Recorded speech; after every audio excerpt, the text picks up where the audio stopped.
Agora 11 horas e 17 minutos. Vamos falar mais sobre questão eleitoral aqui, é o seguinte. Agora a gente sabe, Riva, quem é que vai ser deputado federal a partir do ano que vem pelo Paraná. Olha dos que 30? bom. Em dezembro, a gente descobre o resultado, 1 dos 30 da eleição de outubro, quem é que vai assumir a vaga. Ai, que bom, né? A gente descobriu, a diplomação acontece dia 19. Nós estamos descobrindo agora. Estamos descobrindo agora, maravilha. Então eu vou contar pra você, é Beto Richa, tá? Que vai ser o deputado federal do Paraná. E não Joselito Canto.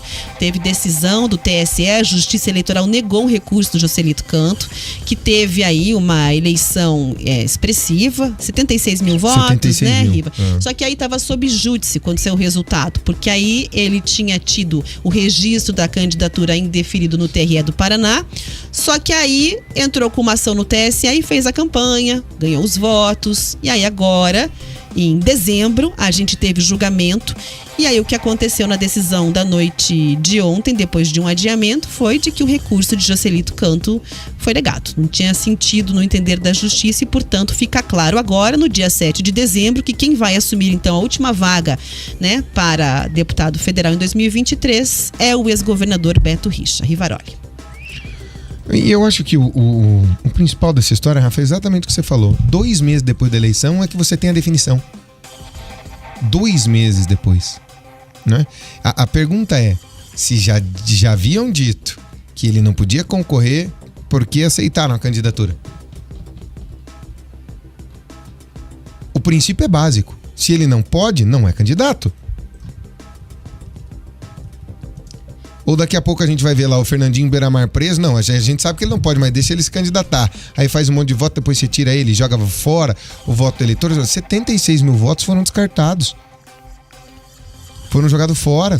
Foram jogados fora. Isso também é uma forma de você fazer a população ir lá à toa. Ir lá à toa. Então esse processo precisa começar antes. Se você já tem o nome lá naquela lista que não pode, ele não pode ser candidato, ponto final. E bola pra frente. Imagina você, se você foi um eleitor de um candidato que em tese não poderia ter sido candidato. Você deveria ter essa informação antes da eleição começar para você jogar o seu voto para alguém que pudesse realmente fazer diferença, certo, Riva? Agora, todo esse eleitorado que votou num candidato que foram descobrir em 7 de dezembro, 6 de dezembro, que não poderia nem estar nas eleições, foram simplesmente descartados. Poderiam ter feito a diferença para um outro candidato. Com certeza. Não é verdade? Com absoluta certeza. Isso poderia ter sido, sei lá, por exemplo, vamos pegar o Luizão, que fez mais de 100 mil votos, né? E não foi eleito. Se ele conseguisse mais 5, 6 mil votos, ele estaria eleito. De repente, parte desse eleitorado poderia ir para ele. E você prejudica o jogo todo, né, Rafa? Eu fico um prejuízo pro jogo que todo. Se fosse um candidato que eu tivesse votado, digamos assim, o meu candidato acabou tendo essa candidatura indeferida depois da eleição, qual foi a minha participação no processo eleitoral efetiva? De palhaço.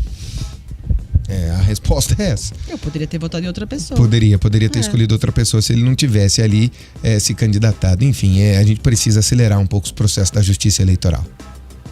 E aqui não é crítica nem nada disso, é uma constatação.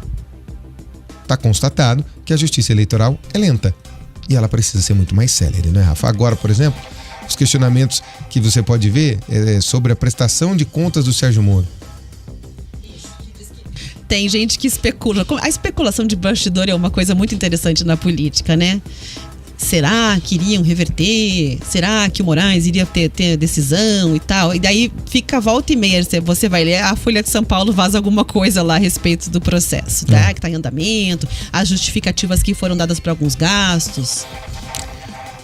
A gente tem que esperar a justiça, né? Ela tem o tempo dela, só que o tempo dela não pode ser muito diferente da velocidade do mundo atual. E a velocidade dela tá no século XIX, nós estamos no século XXI.